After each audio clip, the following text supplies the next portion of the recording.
എളുപ്പത്തിൽ ഉണ്ടാക്കാൻ പറ്റുന്ന ഒരു കൊത്തമര ഉപ്പേരിയാണ് ഉണ്ടാക്കിയിട്ടുള്ളത്. അതപ്പോൾ അതെങ്ങനെ ഉണ്ടാക്കുന്നത് നമുക്ക് നോക്കാം.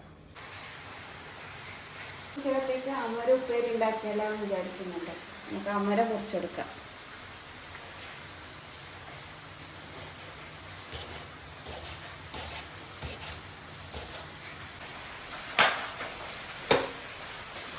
അമര ചെറിയ പീസായിട്ട് മുറിച്ചെടുത്തിട്ടുണ്ട്. നമുക്ക് ഒരു പാത്രത്തിലേക്ക് കുറച്ച് എണ്ണ ഒഴിച്ച് കൊടുക്കാം. കുറച്ച് 1/2 സ്പൂൺ കടുക്. കടുക് പൊട്ടി വന്നിട്ടുണ്ട്. നമുക്ക് അമര ഇട്ട് കൊടുക്കാം.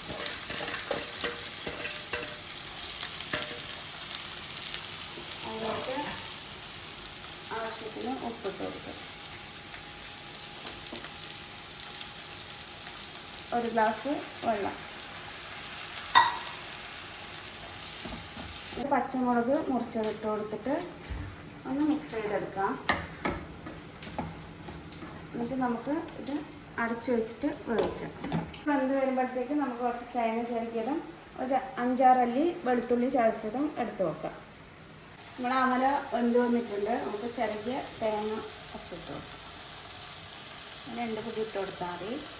പിന്നെ വെളുത്തുള്ളി ചതച്ചത്. അപ്പം അതിന് ശേഷം ജസ്റ്റ് ഒന്ന് ചൂടായാൽ മതി. എന്നിട്ട് നമുക്ക് തീ ഓഫ് ചെയ്ത് വെക്കാം.